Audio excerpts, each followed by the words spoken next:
I'm Lizette Cruz and this is my TED Talk. I want you to imagine for a moment what your life would be like if it was everything you wanted, if it was perfect. Some of you might think about money or about fame, but I want to tell you that if you thought about any of this, you're stuck in the cycle of life.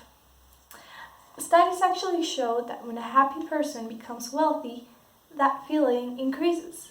But on the other hand, when a person is miserable or sad at life or angry for some reason, those feelings do increase as well when that person becomes wealthy. So, what does this mean? This means that money is not the actual key to happiness. The actual key to happiness is the mentality that we have about what we do in our everyday lives.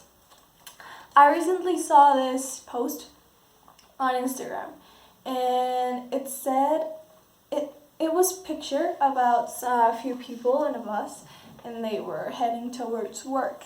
They looked tired, even a little sad.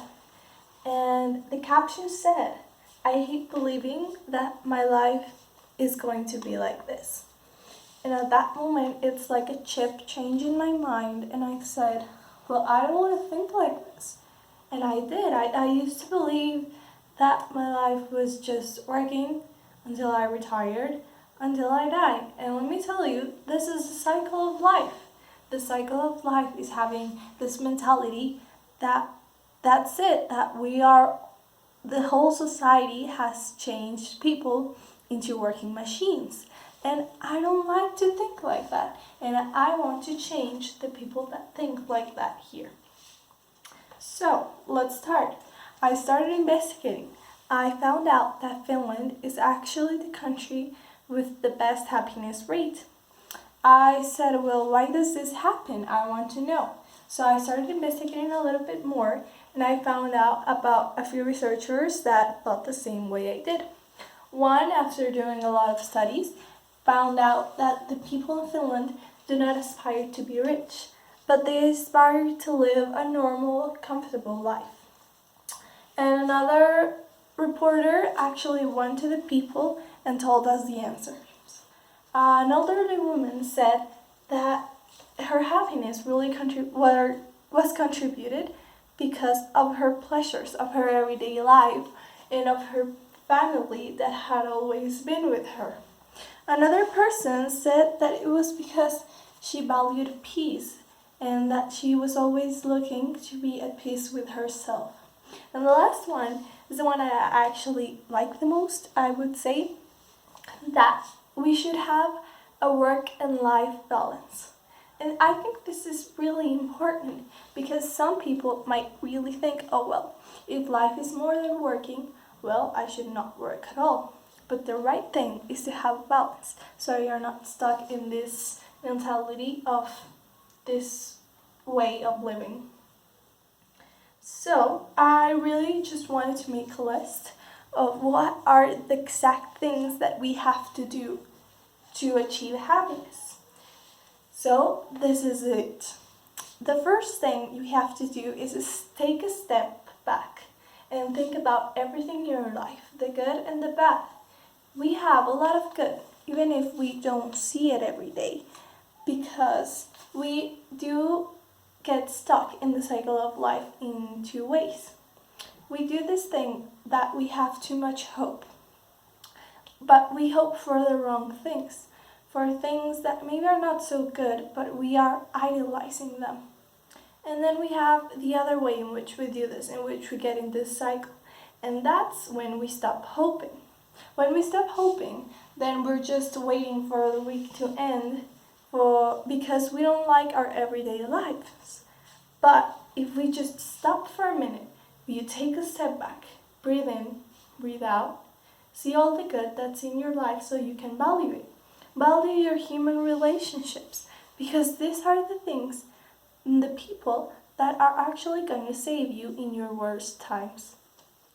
Then you have to take a step back again to evaluate the wrong.